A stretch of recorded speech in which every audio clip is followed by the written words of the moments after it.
Hello guys, good morning, how are you? Welcome to my new video.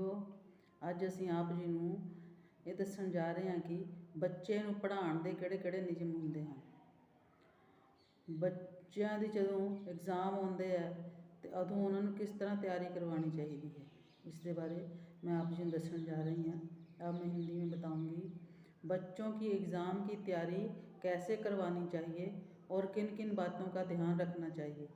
ज़्यादातर बच्चे जब तक डेट शीट नहीं आती तब तक किताब को हाथ नहीं लगाते, वो बस इधर उधर खेलते ही रहते हैं। और जब डेट शीट आ जाती है तब उसे देखकर उनकी तबीयत ख़राब हो जाती है, परेशानी हो जाती है।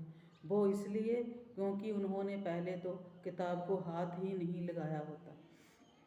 और जब एकदम से पता चलता है कि परीक्षा निकट आ गई है तब उनकी तबीयत तो ख़राब होनी निश्चित ही है।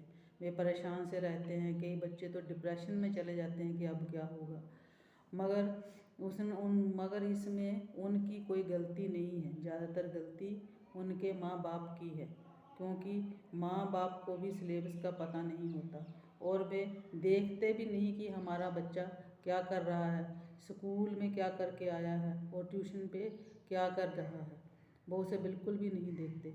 अगर माँ बाप हर रोज़ के रोज़ बच्चे को चेक करें कि वे स्कूल में क्या पढ़ के आया है और ट्यूशन में क्या पढ़ के आया है, तो उससे ही बच्चे में काफ़ी फ़र्क आ जाता है। अब देखना चाहिए कि बच्चे और माँ बाप को क्या क्या करना चाहिए, किन बातों का ध्यान रखना चाहिए। पहली बात तो ये है कि जब भी बच्चा पढ़ रहा होता है, ट्यूशन सेंटर में पढ़ने वाले बच्चों में एक पढ़ रहा होता है तो ट्यूशन सेंटर में भी पढ़ने जाते हैं बच्चे और स्कूल में भी। पहले देखो कि स्कूल में भी सभी बच्चों को एक ही टीचर पढ़ा रहा होता है और ट्यूशन में भी एक ही टीचर पढ़ा रहा होता है। आप सोचें कि उन बच्चों में से एक बच्चा तो टॉपर आ जाता है और दूसरा बच्चा बड़ी मुश्किल से पास ही हो पाता है। इसका क्या कारण है?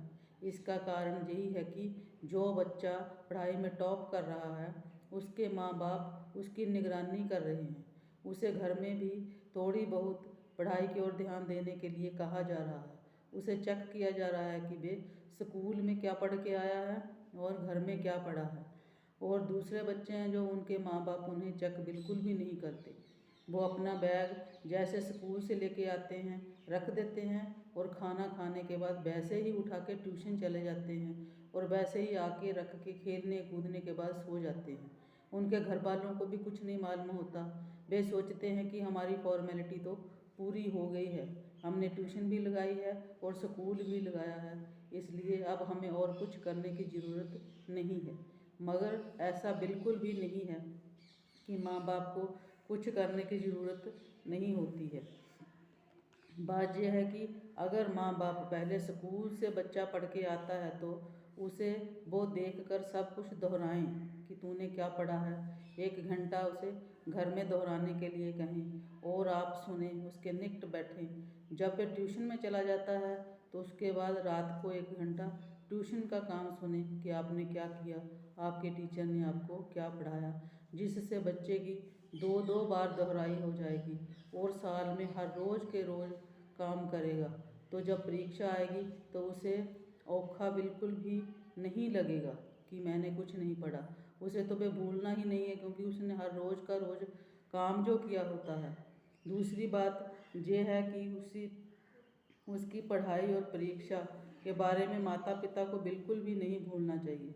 माता पिता ने परीक्षा होने से पहले 1 महीना, जब परीक्षा हो रही होनी होती है तो उससे 1 महीना पहले उसका सारा सिलेबस नोट कर लें, एक कॉपी में नोट करके रख लें और उसकी बार बार उसे दोहराएं। हर रोज़ का एक टॉपिक दें जो कि परीक्षा में आना है।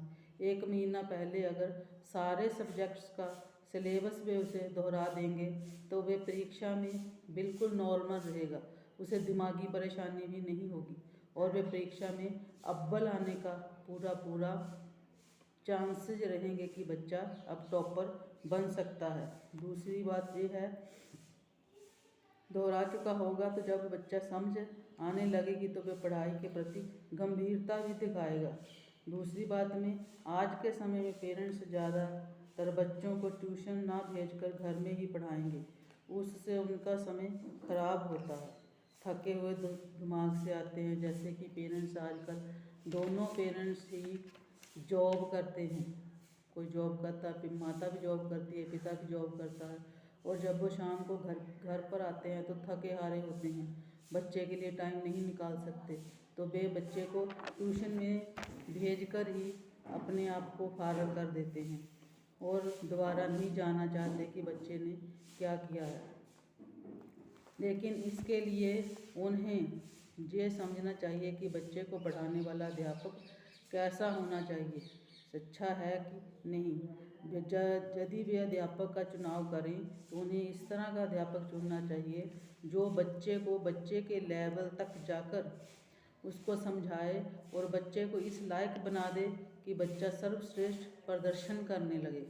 जब पेरेंट्स महसूस करें कि अब हमारा बच्चा अच्छी तरह से प्रदर्शन कर रहा है पढ़ाई का, तब उन्हें महसूस हो जाएगा कि ये टीचर उसके लिए बहुत अच्छा है। वे उसी टीचर से उस बच्चे की ट्यूशन रखाएं ताकि बच्चे को भी समझ आ जाए कि मैं सही तरीके से पढ़ रहा हूँ। कई बार कई बच्चे को किसी अध्यापक की भाषा ही समझ में नहीं आती, उसे समझने में कितना टाइम लगता है। जब तक वो बच्चा समझने लगता है तब तक माँ बाप सोचते हैं कि इसे समझ ही नहीं आ रहा, वे दूसरे अध्यापक की ओर चले जाते हैं, और दूसरे अध्यापक की भाषा जब तक समझ आती है तब तक वे फिर पहले की ओर आ जाते हैं।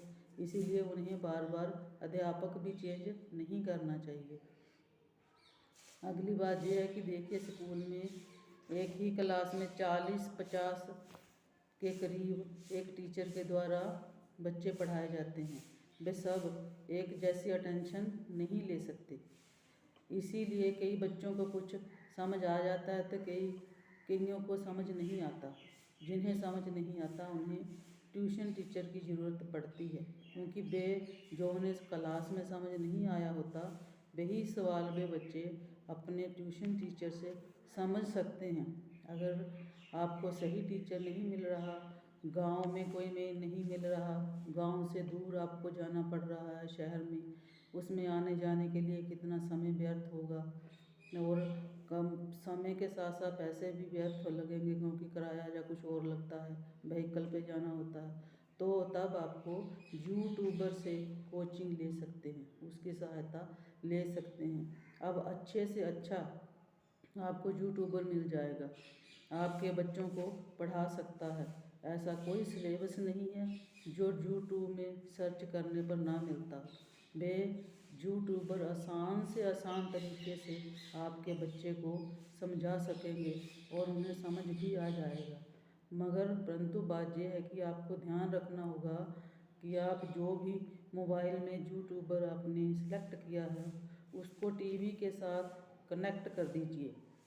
टीवी के साथ कनेक्ट करने के बाद बच्चे को कहिए कि आपको टीवी पर देख के ही सारा काम और नोट्स वगैरह जो हैं वो इधर से ही बनाने हैं, क्योंकि अगर आप मोबाइल पर दे देंगे तो बच्चा आधे घंटे के बाद उसका ध्यान इधर उधर भटकने लगता है, जो कि आपको नहीं मालूम होगा। अगर टीवी पर होगा तो आपको पता चल जाएगा कि आपके बच्चे का ध्यान किधर है। आप उसे फिर से टीवी देखने के लिए आकर्षित कर सकते हैं, कह सकते हैं, मजबूर कर सकते हैं कि बच्चे तुम्हारी पढ़ाई रह गई है, उसे शुरू करो। दूसरी चॉइस होगी यूट्यूबर की, दूसरी चॉइस ही होगी, पहली तो आपको ट्यूशन टीचर ही ढूंढना होगा। अगर वो नहीं अवेलेबल होता तब आपको यूट्यूबर ढूंढना होगा। पहले टीचर की होगी, दूसरी यह होगा कि अगर आपका बच्चा हर रोज़ 2 से 2.5 घंटे घर पर रोज़ाना पढ़ाई करना सीख गया तो बच्चों को एग्ज़ाम में 2-2.5 घंटे ही पढ़ना होता है, क्योंकि एग्ज़ाम 3 घंटे का होता है। इसलिए अगर बच्चा घर में ही 2 या 2.5 घंटे लगातार पढ़ाई करता है, लिखाई करता है, तो उसे परीक्षा में 3 घंटे बैठना बिल्कुल भी किसी प्रकार के औखा नहीं लगता। इसीलिए उसे पढ़ने की ज़रूरत होती है। नहीं तो बच्चों को अगला नियम ये है कि बच्चों को 5 साल पुराना प्रश्न पत्र ज़रूर पढ़ाएं, जो बार बार पूछे जाए गए सवाल हों। उनको किताबों की हेडिंग में ढूंढें और अपने शब्दों में 200, 400 या 700 शब्दों में लिखकर मास्टर आंसर बनाएं। अपने हाथों से लिख के ही मास्टर आंसर बनाएं। एक हेडिंग लेकर उसके ऊपर 500 या 700 शब्द लिखें। इससे क्या होगा कि जब बच्चे को इससे संबंधित प्रश्न पूछे जाएंगे एग्ज़ाम में मास्टर आंसर को, तो वे शॉर्ट करके भी लिख देगा और उसे मालूम होगा, और शॉर्ट करके काफ़ी हद तक ठीक होगा। इसके 5 लाभ होते हैं। बच्चों के लिखने की गति बढ़ जाती है। जब वे 500-700 शब्द घर में लिखेगा तो उसके लिखने की गति बहुत बढ़ जाएगी और वे एग्ज़ाम में जल्दी जल्दी लिख सकेगा, और उसके टॉपिक उससे सही होंगे, इसीलिए वे उसे शॉर्टकट भी लिख सकता है। शॉर्टकट में अगर 400 शब्द भी लिखेगा तो मेन बातें वो लिखेगा जो सही होंगी। पढ़ने वाला भी उसकी वो बात पढ़ के उसको मार्क्स दे देगा। अगर सवाल कोई आता होगा तो छूट भी नहीं सकता, क्योंकि उसकी लिखने की गति तो अधिक होगी। अगर गति कम भी होगी तो बच्चे को आंसर तो पता ही होता है, मगर समय पूरा नहीं हो सकता और बच्चे का पेपर छूट जाता है। अगर वो लिखने की कोशिश नहीं करेगा, मास्टर आंसर को नोट्स बनाने में नहीं लिखेगा, तो उसकी गति कम रह जाएगी और पेपर में उसे अगर क्वेश्चन आता भी होगा तब भी वो लिख नहीं पाएगा, क्योंकि गति कम होने के कारण उसका पेपर बीच में छूट जाता है, जिसका ज़्यादा दुख होता है बच्चों को, क्योंकि आता हुआ प्रश्न छूट जाए तो वे डिप्रेशन में चले जाते हैं। अगर ना आता हो तब तो बात अलग है, लिखने की कम होगी, इसीलिए वो सीख जाता है। अधिक मार्क्स भी प्राप्त कर सकता है, क्योंकि उत्तर में 1000 शब्द लिख दे, नंबर 12-15 भी मिलेंगे। अगर वही बिल्कुल वर्ड्स सही हों और लिमिटेड लिखे हों तो मार्क्स फिर भी उतने ही मिलेंगे। अगर मास्टर शब्द आप अपने शब्दों में लिखेंगे तो याद भी रहता है और आसानी से लिख भी सकता है। अगर वो 5 ईयर वाला मास्टर आंसर बच्चा कर लेता है, बार बार लिख लेता है, स्पीड बढ़ा लेता है, तो वे पेपर को आसानी से लिख लेता है, क्योंकि लगभग क्वेश्चन पेपर्स में वही क्वेश्चन आते हैं, बार बार दोहराए जाते हैं, जो पिछले 5 सालों में दिए हुए होते हैं। इसमें यह है कि बच्चे की लिखने की गति अधिक हो, उसकी समझ अधिक हो, उसे मालूम होना चाहिए कि मैं कौन सी सही बात लिख रहा हूँ या कि गलत लिख रहा हूँ। अगर 1000 में से 400 शब्द का क्वेश्चन भी लिखेगा और सही पॉइंट होंगे तो उसे मार्क्स अव्वल होने के ही मिलेंगे और बाप का बच्चा टॉपर बन सकता है। यदि आप इन नियमों का ख्याल रखें, माता पिता थोड़ा बच्चे की ओर ध्यान दें, उसे रोज़ की रोज़ पूछें कि क्या किया है क्या नहीं किया है, तब आपका बच्चा अव्वल हो सकता है। धन्यवाद।